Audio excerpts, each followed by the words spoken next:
On this episode, we're honored to feature James Gibbs III, a versatile and dynamic trumpeter currently touring with Valerie Simpson of Ashford and Simpson.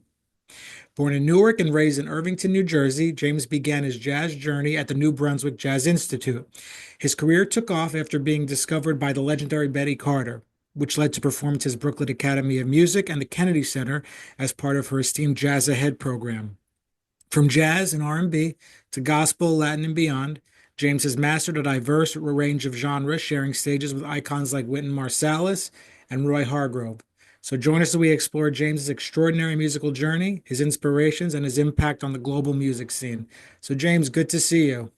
Definitely a pleasure, man. Hey, look, Abraham, I really appreciate this, man. Thank you so much. Yeah, my pleasure. So, James, kind of talk to me about where it all started for you. You had to get your first trumpet somewhere. So what was the what lit the candle, so to speak? You know, wow. I will say this. My journey into music did not start, with like how a lot of people's, my parents were musicians and my uncle, my cousins, and I grew up in church. It wasn't like that at all. It was more like uh, I had a very interesting childhood, is what I'm gonna call it. It was a good childhood, but it was interesting. And whether it's good or not so good. And I think because I knew I was different when I was younger, I think the music came into my life because I wanted to have consistent friends, hopefully. This is gonna sound kind of sad, I ain't gonna lie, okay? So I have sisters, okay? I'm the middle child of sisters, and my neighbors weren't always the best friends on the planet. So I found myself being alone a lot. You know what I mean? So my dad, who is now a retired, long time retired Army veteran, he took me to a parade, um, a Memorial Day parade when I was like 8, 9, or something like that. And it was the marching band, the local high school marching band came down that street, man, and they were sounding great, dude. They had the people in the crowd, dancing and singing and just cheering and all that good stuff. And I was especially intrigued by the trumpet players because they sounded strong. They were playing high notes. They was playing songs that I knew as a little kid that I'm like excited to hear. And I remember just looking up to my dad, like, look, I think I want to do that. I want to play that instrument right there. And it also helped because the girls was cute. I was like, okay, I like them. you Mhm. know. And so the way how I was positioned, we were positioned towards the very end of the parade. We had to perform for the Grand Marshals. And so as soon as they was done playing for the Grand Marshals, I saw the band go down about another 30 to 50 feet, and they had like a little jam session, you know, and you start seeing people crowd around them and just like going in. You would have thought it was like somebody won the championship. And I'm like, dude, I want to be a part of that. I want to play that instrument right there. So let's fast forward. I didn't get the chance to play that instrument until 5 or 6 years later, But you had always because been thinking about it like over those 5 years, it was something that was on your mind. yeah, I mean, that following that year, I'm gonna is either that same year or that following school year. Um, I went to my music teacher because I was old enough to play, and but they didn't. I think the trumpet chairs were all filled up. Back then a lot of people wanted to be in instruments. You know what I mean? Really dating myself right You now. could pick a couple of different instruments, saxophone or flute or clarinet or trumpet, but they have a Yeah, certain but I number. couldn't play the trumpet. Yeah, and I felt bad because I wanted to play the trumpet. So I picked the saxophone against my will. My dad didn't fight for me or nothing, but I wanted to be in the music program. And I became good really quick, because I was excited to wanting to learn how to play and just be that person who got validation and attention. You know what I mean? I think that was pretty much um, the emotional setup of this whole thing is that I just wanted to feel valued. I just wanted some attention because I felt like I wasn't really getting it any other way. So I became good really quick. So by the time I got into maybe the fifth, sixth grade, I'm at the top of my class. Like I'm playing better than everybody. I'm doing the daggone thing. So by the time I got to junior high school, it was just off to the races. And then when I picked up the trumpet around 14 in the eighth grade, um, when I tell you that was probably the best day of my life. I already knew how to read music. Only thing that I think I was going to have an issue with was converting from E flat alto to E flat trumpet. And so my trumpet instructor at the time, or my music instructor, he only showed me two notes, the low C and the low F sharp, and that was it. And he gave me a fingering chart, and that was literally my first and only lesson from that point up until I was 35 years old. When you played the first notes, like, and you could actually make the notes come out of the instrument, were you like, was it there a feeling like was meant for me all along? Like, did you feel that? You know what I mean? Like when It it was feels like euphoric. home, so to speak. It Like, was did you feel that euphoric. right away? Dude, let me tell you, I can see why, people, love crack. I won't take it, but it was euphoric. I know that was a straight. But let me tell you, man, dude, golly, I can still remember that note, to this very day, many, many years later. And I just remember this world just opened up, the heavens gates flooded open, and the saxophone I still like because I was comfortable with the saxophone and the clarinet by this time now. Very, very comfortable with those instruments, but I needed to learn that trumpet, and I studied that fingering chart like it was the test of my life. And so 3 weeks later, I got from that low F sharp to what do you call it, the C on top of the staff. And now I just needed to learn how to actually play it, as far as like music is concerned. So, thank God for my eighth grade trumpet teacher or music instructor. And he's still living. I'm still in contact with him to this day. Oh, that's Um, great. yeah, he allowed me to be me, when nobody else would, what I mean? So, and I showed out. So the whole jazz thing didn't come into the picture until maybe another year or two later. But I was in church, I was playing in church from when I was playing out the saxophone up until I was playing the trumpet, and then the jazz thing came along later. You said you didn't have your first trumpet lesson, like I guess you're talking about private lesson until you were 35. 35, my dude. I was Who gave you your first lesson? this guy named, I think his name is Patrick Henderson. I was now I'm attending school and I'm teaching at this school at Delaware State University, where I graduated from, and he was one of the music professors there. I'm not teaching music. I'm teaching math, and I'm going to school to get my music degree because I never got my music degree. And I I've never heard a trumpet sound so heavenly like that before.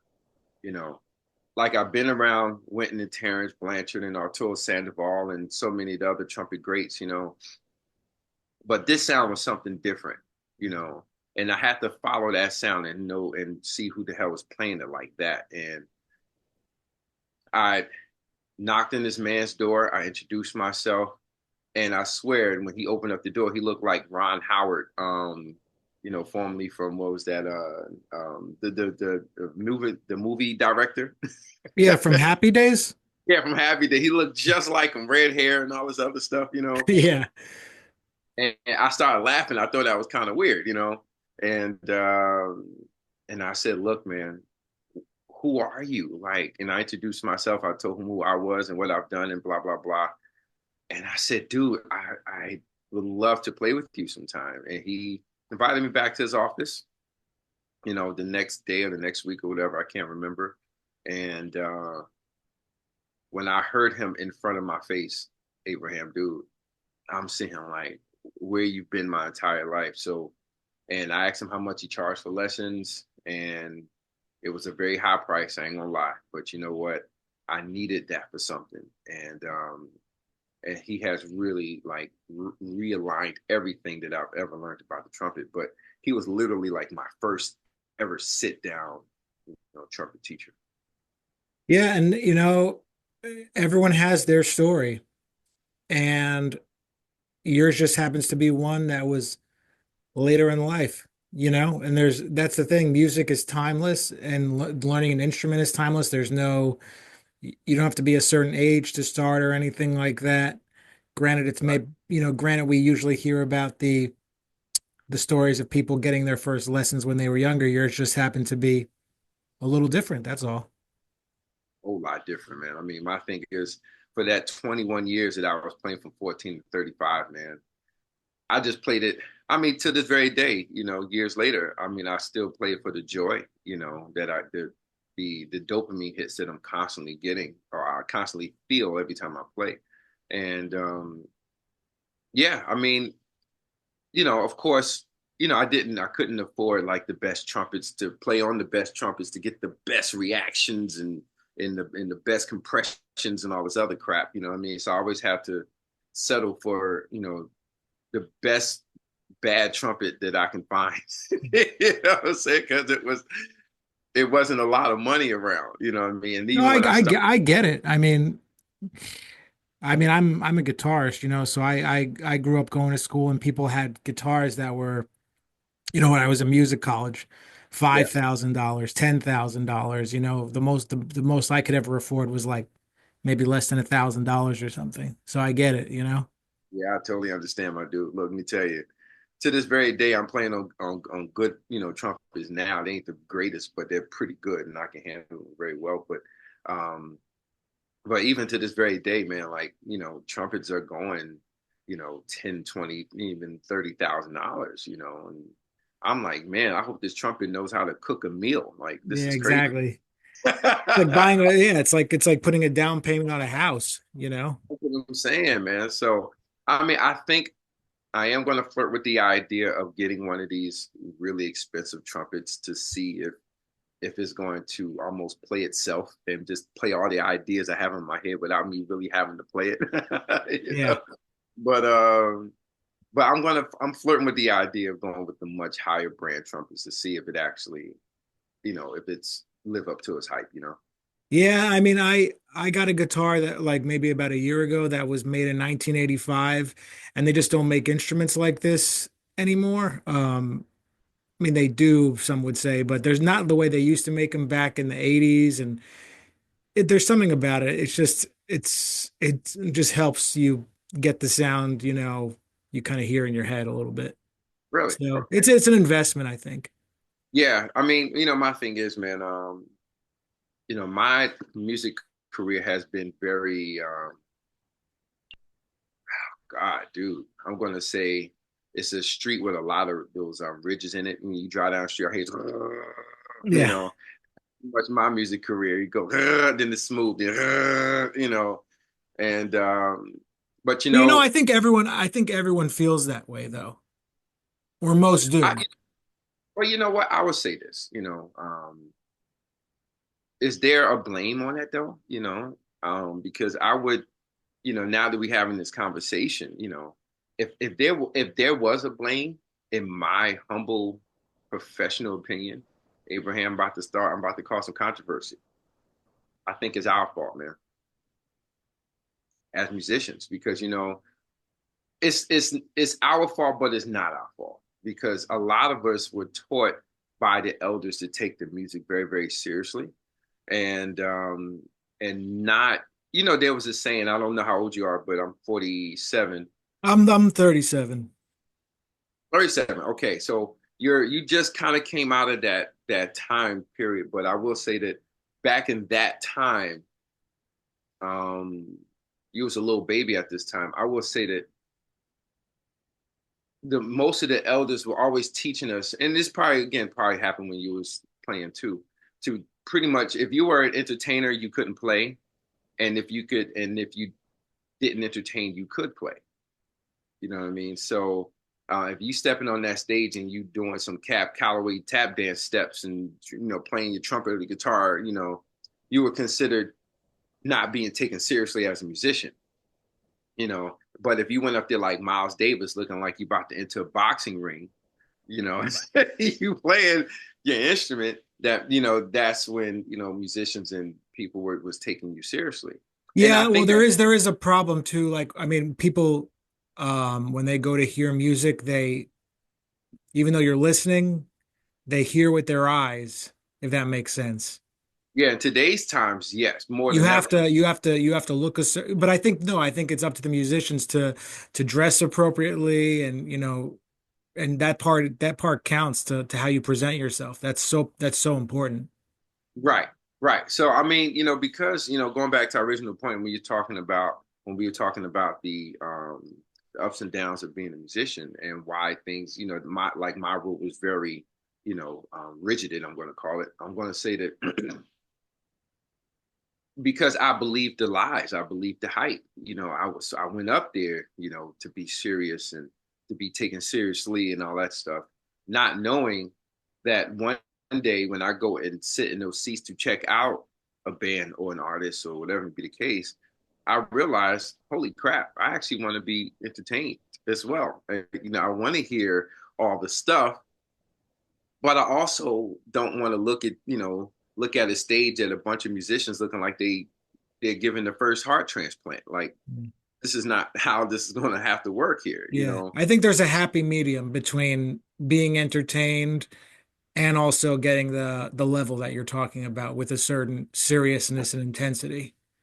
Right. So I made a conscious decision around that time. I was probably in my early mid 20s. I said, look, I'm gonna start entertaining. You know what I mean? I had to learn how to entertain, of course, but um and then when I think back to all of the artists and bands that I played with, um, most of them were really good entertainers. Like my professional career started with Betty Carter in her Jazz Ahead program. And so I'm 5'8", so Betty Carter has to be a good 5'2", you know what I mean? And this little lady, man, can get on that stage and not only entertain the heck out of an audience, but leave an audience mesmerized and hypnotized to her sound, you know what I mean? And she had a really, I'm going to say, a perfect happy medium with the quality in the music, the level of quality, and her showmanship and her artistic stylings of her vocals. You know what I mean? I mean, perfect combination. You know what I mean? So by the time I stepped on stage with other either celebrity and non-celebrity artists or bands, I noticed that there was a common thing that made them who they are. But there were also people who I stepped on stage who were very, very non-entertaining, but they had a name for themselves. You know what I mean? So, you just kind of have to like find your niche and see where you can, how you can balance it all to make sure that the people who are sitting in them seats, whether it's 10,000 or if it's just 10 people, you want to give them all a great experience. Yeah. Well, if you're doing what you're supposed to do, you're working. You're getting calls for things, and because you're taken seriously and you present yourself well and you entertain, as opposed to, those who don't consider those other things may not work as much. Right, right, right. So I mean, I would love for where are you? I'm based out of Jersey. Where are you based out of? Me too. Are you in Jersey? Okay. So yeah, I would like, to You may see. not, we've played together like jam sessions. You may not remember. This is probably like in a long time ago though, in the Really, no, I looked at your face and I said, this guy do look familiar, but I couldn't put it together. But maybe we did, you know what I mean? Because I'm like, yo, this dude, because I did look you up online before, before we did No, we this. haven't done gigs. We've just done it, just just jam session, like Yeah. where just that type of thing. I don't No, even I just this remember is like your face. a long time ago though. Yeah. No, look, it's all good, man. And I would just say this, man, like, I just now I would love to see things get better. Um, because the hip hop gospel, the contemporary world has got us beat, 100 billion folds. You know what I mean? Um, and it seems like people want to come to us when when their whole life is kind of settled down. It's like you know how old people love the Bible and they talk about God and everything. I think with jazz musicians, I think that's when people who always went out to the R&B, hip hop, reggae, and all that stuff. Now they want to settle down with jazz musicians. When they get into their 40s and 50s. As if we're just this. Um, I don't know, like this comfortable outlet because they don't see no hit a rah rah anymore. You know what I mean? Or they don't want to see it anymore. But at the same time, I'm thinking, or I'm saying, what I'm trying to say is, I would like to see more jazz musicians or musicians that play jazz become a little bit more hands-on with the trends that's going on out here, and just like our predecessors did. Yeah, it's interesting you're saying that because like the last maybe about 2 years ago, Mhm. I started playing pop tunes on, jazz gigs, whether it's trio, quartet. But I didn't do that for about 15 years since I started playing Yeah, because I thought it was like, oh, you're not supposed to do that. But right. then it was just kind of like, like I want to try something different. And that led to a whole other thing. And now like there's always pop tunes, always. Yeah, And that's when people really like them the most. So like it can go from like we might play something, we might play an old standard, then play the Beatles, and then play John Coltrane all in the same set. And yeah. that's what I'm doing, right now, the last Well, I mean, couple of years. but that's what the music was all about at one point. You feel what I'm saying? So again, Abraham, we were lied to again because we were conditioned to play those 80, 90, 120-year-old songs, right? That we've been learning since we first started playing jazz music. That's been remade 500,000 times, through different artists. And it's like, dude, that stuff is back then. Yeah, you can play it and perform it for nostalgic reasons or whatever, but it's really the 80s, 90s, 2000s is where you need to focus on to a certain degree, whether if not those cover songs, but that style. So even if you made music with that type of authenticity, but still kept it authentic with the jazz realm, that's what makes it, that much more exciting. Yeah, and you're playing the form, you're playing the solos, you're improvising, you're trading. So it's really just the same thing, just different melodies and different harmonies that people know that they love. Right. But I mean, but think about it too, Abraham. Do you got a solo on every tune? You feel what I'm saying? Does a solo section have to open up on every tune? No, I don't think so. You know what I mean? Like I like playing music from my generation, the 90s, early 2000s, maybe up to like the 2010, 2015s. And let me tell you, man, people they go crazy. I do a lot of reharmonization, with some of these tunes and I'll swing out certain, aspects, because what I do want to do is make people understand like this is still a jazz cultured experience. Don't get comfortable. You're not listening to this. I'm not going to present the song like you've heard it on the radio for for many years. You feel what I'm saying? I'm actually going to present the song that you heard on the radio for many years, but in a totally different genre, to kind of make you, to kind of reel you in, kind of, into the jazz thing. You know what I mean? And let me tell you, man, whether you playing the Beatles to, I don't know, what's my man, Kendrick Lamar or Drake or somebody like that. If you do it, with the respect of the culture and their culture at the same time, and you marry those two together, man, people will love you forever. You know what I mean? At least that's my opinion. No, this is such a, James, I really appreciate, you telling your story and, your honesty about everything. This has been a, very interesting conversation. And I want to thank you so much for coming on the podcast today. Yeah, dude, look, this is I don't really get invited to do stuff like this that often. So when I do, man, I love to come on, have a great time and talk with like-minded people like yourself and just have a good time because I think, you know, in today's world, man, where we have such a big mental health crisis, Abraham, this music is probably more important now than ever before, and our responsibility, I think our responsibility as musicians now, Abraham, I think we're probably more important than the physician, the surgeon, the pharmaceuticals, the therapists, the shrinks, and all that.